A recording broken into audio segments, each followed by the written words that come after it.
MAC address.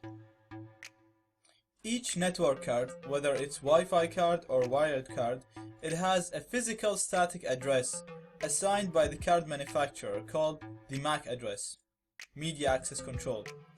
This MAC address is actually written on your card and it's physical, so it never changes. For your card, for your specific card, for example, for your Wi-Fi card, it will never change. It will always be the same. The MAC address is used between devices to identify each other and to transfer packets in the right direction. This works by each packet has a source MAC and a destination MAC, and it travels from the source MAC to the destination MAC.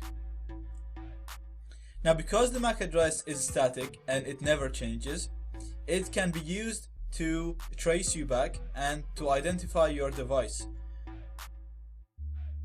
Also, since devices use MAC address to identify each other, so for example, you'll have some networks that only allow certain MAC addresses to connect to the network. They use a whitelist, or they can use a blacklist and blacklist your MAC address so that you cannot connect to that network.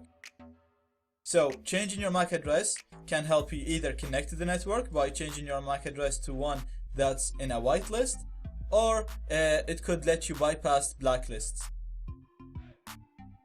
So, as I said, it's physical and static, so the only way to change the MAC address is to change it in the RAM. So it will only be changed for this session. Once you restart your device, you have to change it again. So to do this, it's very simple. We're going to use a tool called MAC Changer. So let's see how we do that. So first of all, to get your Wi-Fi card name, just type in iwconfig, and it will show all wireless cards you have. So here ETH0 has no wireless extensions, and same with LO. And we can see that LAN 0 is my wireless card. So I'm just gonna disable the wireless card. So if config LAN 0 down, that's to disable the wireless card. Now we're going to change the MAC address. We're gonna use a tool called MAC Changer. So always with these tools, it's always a good idea to look at the help.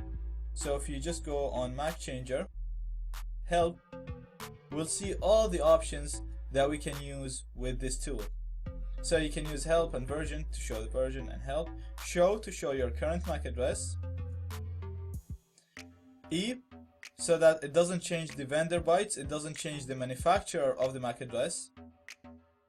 So another is just to try a random vendor MAC of the same kind.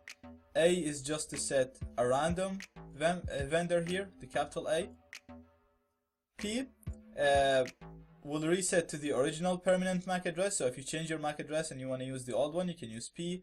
Or will just give you a random MAC address, and L will just print the non-vendors that you can use.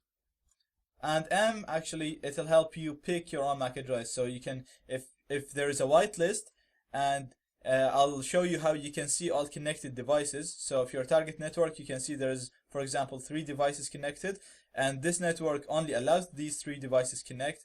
So you can just take one of those MAC addresses and change it and use it yourself, and then try to connect, and it will allow you to connect.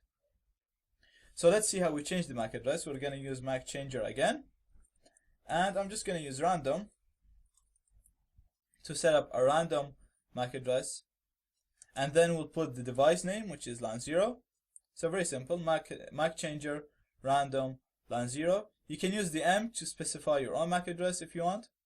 So I'm going to hit enter, and as you can see, my original one was this, and it's been changed to 98A4B095CAA3. Okay, so now our wireless card is ready and we've changed its MAC address. Now we need to enable it again because we disabled it by typing ifconfig LAN 0 down. So we'll do the opposite. We're going to do ifconfig LAN 0 up. And that's it. The card is enabled and its MAC address has been changed. Let's just have a look on it. If you type in ifconfig LAN 0, now we can see the new MAC address showing up in here.